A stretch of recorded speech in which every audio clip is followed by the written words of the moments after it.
What's up, guys? It's Tom Fix It.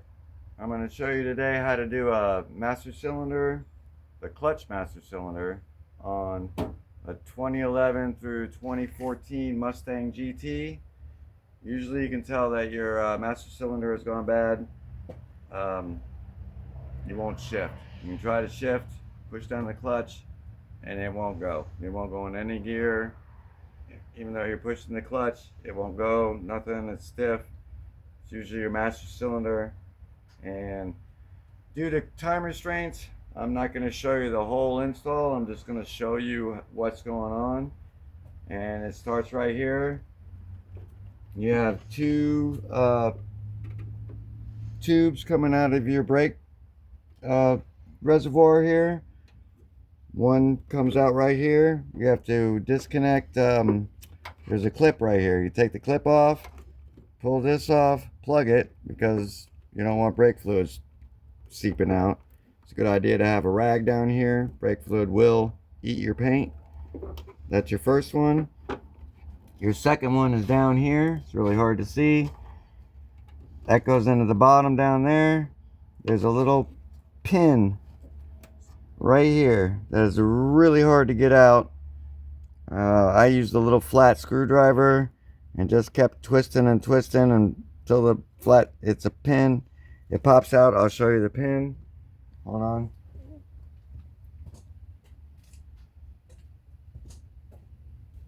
This is what the pin looks like. Right here. That's the pin. It pops out sideways this way.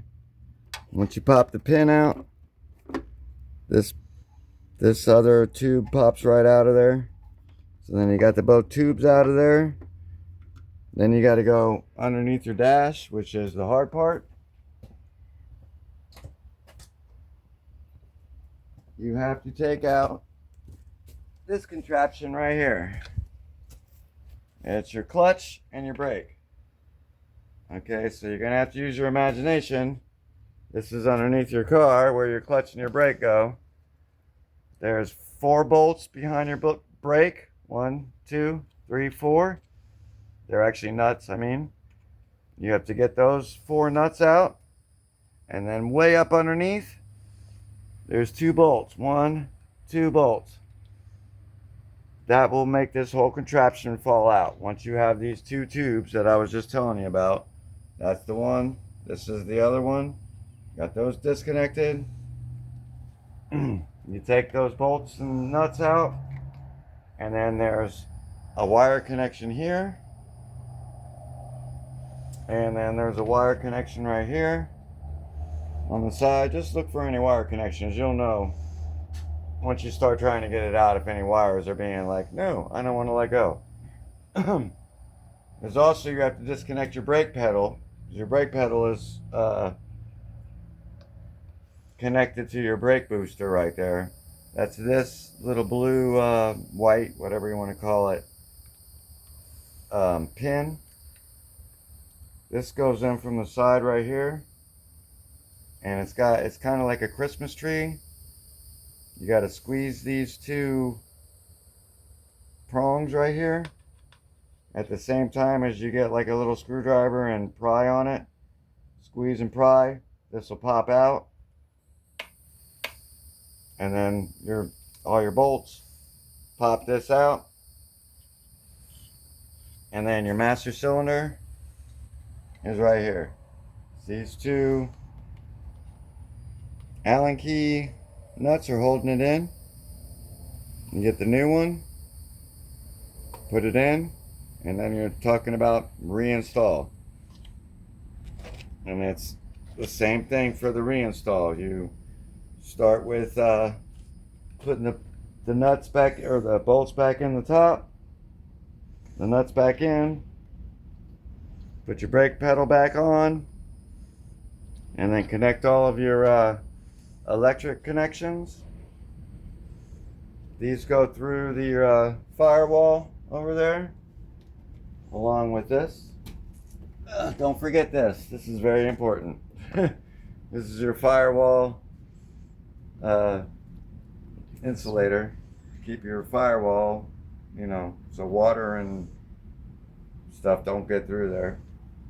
And then, yeah, it's just a matter of putting it back together. It's really not that hard.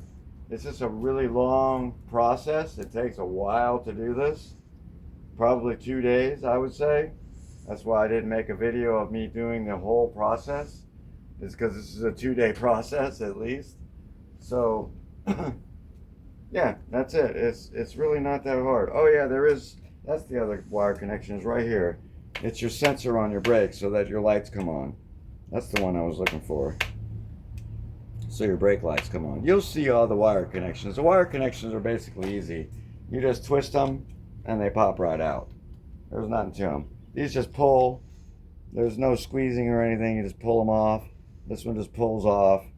They're not really that hard to get the wires off. The main thing, the hardest part I found was getting that pin off the side of this. I showed you that already. Getting the pin out the side, that was hard. That was the hardest part. Getting underneath here and getting these bolts and getting the nuts out was really not that hard. I didn't think. Thing comes right out of here.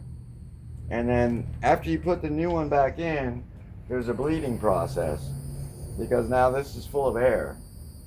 And because it uses the same reservoir as your brakes, what you have to do is after you get this back reinstalled, you have to use a syringe and start squeezing brake fluid back into the master cylinder as much as you can without this part being connected until you see brake fluid start coming out here.